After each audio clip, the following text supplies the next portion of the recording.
Hello, my name is Keshwani. This Keshwani,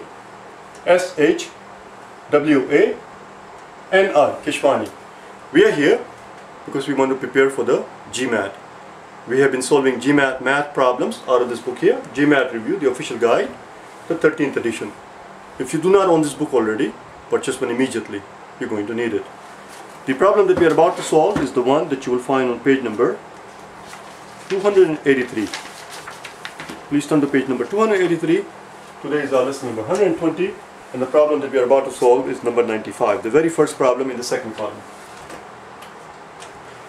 In that problem, they give us a number line with 5 numbers on it, P, Q, R, S, and T. We are told that these are five consecutive even integers. Okay, they have to be consecutive even integers. The question simply is, what is their average? And since they are looking for their average, all we have to figure out is one of these 5 numbers. Doesn't matter which one of these 5 numbers, because once we have one number, for example, if we know what S is, 2 less than S is R, 2 less than that is Q, and 2 less than that is P, and 2 more than that is T. Any number that we find out, any of these 5 numbers that we can find out, we can figure out the rest. And once we have the rest of the numbers, we can figure out their average. So somehow, somewhere, we have to be able to figure out at least one of these numbers. Let's see what they give us in the two statements. In the first statement, they tell us that the sum of the Q and the S is 24. Sum of the Q, is that how it's phrased? Yes, Q plus S is 24. That's exactly what they say here. But S here, we have to realize that from Q to R is 2 more than Q, and S is 2 more than R.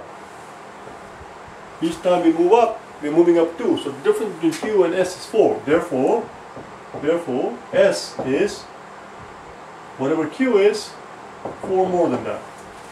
S equals Q plus 4. We're going to put it back in here. We're going to substitute this here. So we have Q plus S, which is Q plus 4, equals 24. And of course the rest is downhill. As you can see there, we can figure out what Q is, and once we know the Q, we will know the rest of the 5. And once we know the rest of the 5, we can figure out their average. So the first statement by itself is enough. A, D, B, C, E. Since the first statement by itself is enough, the answer cannot be B, C, or E. It will have to be either A or a D. Now in the real exam, we are not going to waste our time to actually figure it out, but here we're going to do it anyway if you like. Actually, we're not going to do it. It doesn't take that long actually. So 2Q equals 20, therefore Q equals 10. If Q equals 10, then here is our number here, P, Q, R, S, and T. Q equals 10, so Q goes here, this is 8, this is 12, that's your average right there. 12 is your average, the middle number, that's it, we're done. This is our average, 14 and 16. Because they are evenly spaced, of course they are evenly spaced because they are consecutive even integers, they go up by 2 exactly. And therefore, since as long as the numbers are evenly spaced, the average is going to be the middle number, which is 12. But we didn't have to do any of this, you understand? Let's look at second statement. So the first statement was good. The first statement was useful. The first statement by itself was sufficient. Let's use the terminology that they use. They don't say useful. They don't say if the information is useful, they say is it sufficient. Hence, not the data usage, but data sufficiency. The average of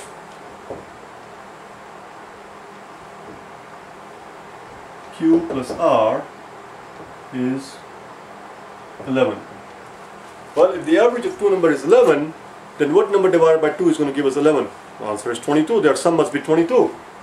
That implies that Q plus R must be 22. And we are back to where we were.